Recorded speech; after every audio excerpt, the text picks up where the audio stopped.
करीब 15 मिनट इंतजार करने के बाद आखिर वीरू सेन गुप्ता ने एक कैब बुक कर ही दिया। वीरू मेडिकल की पढ़ाई कर रहा है और यह उसका अंतिम वर्ष है, इसलिए उन्होंने अब से इलाज के बारे में बहुत कुछ सीख लिया है। इसीलिए उनके घर के आसपास के लोग, उनके दोस्त और उनके करीबी रिश्तेदार जब भी बीमार पड़ते हैं तो सबसे पहले वीरू को ही बुलाते हैं। आज भी वह अपने एक दोस्त के घर गया क्योंकि उसके दोस्त की पत्नी बीमार थी। उसने अपने दोस्त से कहा कि चिंता करने की कोई बात नहीं है क्योंकि उसकी पत्नी को केवल बुखार था, और फिर उसने अपने दोस्त को कुछ दवा दी। फिर अपने दोस्त के घर बातें करते करते कब रात हो गई उसे पता ही नहीं चला। वह कार से आए थे, लेकिन अचानक उनकी कार खराब हो गई और उन्हें इस बस स्टॉप पर आना पड़ा। उसने सोचा कि यहां से उसे एक कार मिल जाएगी जिससे वह अपने घर पहुंच जाएगा, लेकिन करीब आधे घंटे तक इंतजार करने के बाद भी कोई गाड़ी इस रास्ते से नहीं आई तो आखिरकार उसने एक कैब बुलाई। लेकिन उसे याद आया कि लगभग आधा घंटा बीत चुका है और अभी तक उसकी कार नहीं आई है, तो अब उसने ड्राइवर के नंबर पर कॉल किया। हेलो, आप किधर हो? आधे घंटे में कैब पहुंचने वाला है, मैसेज आया, पर अभी तो आधे घंटे से ऊपर हो चुका है। हाँ सर, रास्ते में ही हूँ, बस 10 मिनट लगेगा। ठीक है, जल्दी आइए। सर, एक रिक्वेस्ट था। रिक्वेस्ट? कैसा रिक्वेस्ट? सर, आप अपने कैब को कैंसिल कर दीजिए। कैंसिल कर दूं? पर क्यों? सर, आपने जो एड्रेस भेजा है मैंने वो देखा और वो कोई अच्छी जगह नहीं है। तो सर, अगर आप कैब को कैंसिल कर देते तो अच्छा होता। कैंसिल कर दूं? ये कैसी फालतू बातें बोल रहे हो आप?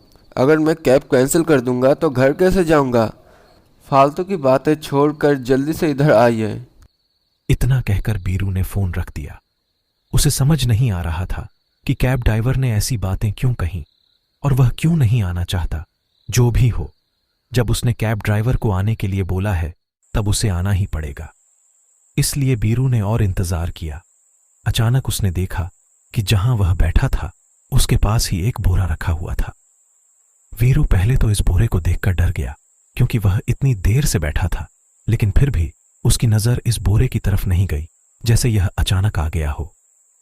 लेकिन वीरू ने सोचा कि अचानक बैग कैसे आ सकता है, इसलिए वह निश्चिंत होकर बैठ गया।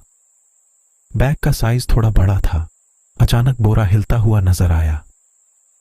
वीरू समझ गया कि बोरी के अंदर कुछ तो है, वरना यह बोरा इस तरह से नहीं हिलता। तब वीरू ने कहा, लगता है किसी ने इस बोरे के अंदर किसी जानवर को बांध दिया है। इंसानियत तो है ही नहीं किसी के अंदर। चलो मैं ही इन्हें खोल देता हूँ।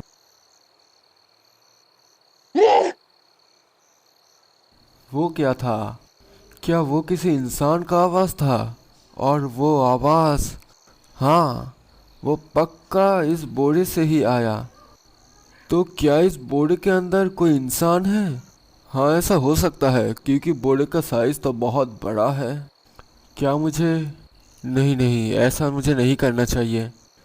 इस वजह से कोई पुलिस केस में फंस सकता हूँ।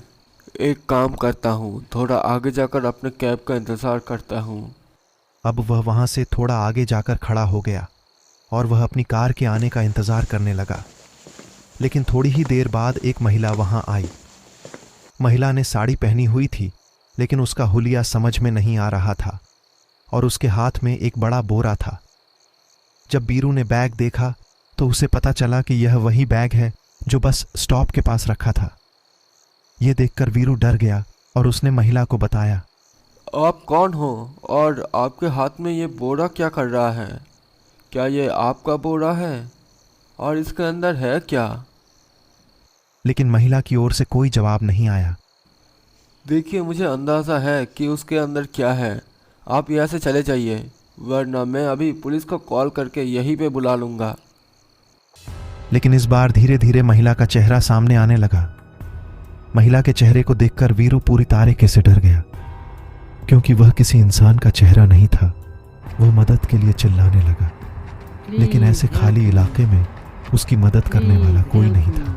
यह क्षेत्र इतना एकांत है कि यहाँ कोई भी व्यक्ति, जानवर या पक्षी नजर नहीं आते, इसलिए यहाँ मदद के लिए कोई नहीं था।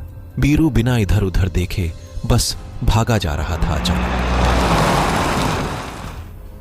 लगता है वो चला गया, पर वो क्या था? क्या वो कोई इंसान था? नहीं नहीं, कम से कम वो इंसान तो नहीं था। ओह, ये रहा मेरा कैप। फिर वीरू खड़ा हो गया और कार की तरफ देखने लगा, परंतु उसने जो देखा उसे देखकर वह भय से कांपने लगा, क्योंकि उसने देखा कि कार के अंदर कोई नहीं है। कार पूरी तरह खाली है। उसे समझ नहीं आ रहा था कि अगर कार खाली थी तो इतनी देर तक कार उसके सामने कैसे आई। तभी उसे हंसने की आवाज सुनाई दी। उसने पीछे मुड़कर देखा तो यह वही महिला थी जिसे वीरू देखकर भाग रहा था। अब महिला ने क्या कहा? तू पूछ रहा था ना कि बस्ते में क्या है, तो सुन ले, इस बस्ते में तेरा मौत है। वीरू ने देखा कि इस थैले से उसके जैसा ही कोई व्यक्ति निकल रहा है और फिर ये महिला धीरे धीरे वीरू की तरफ आने लगी।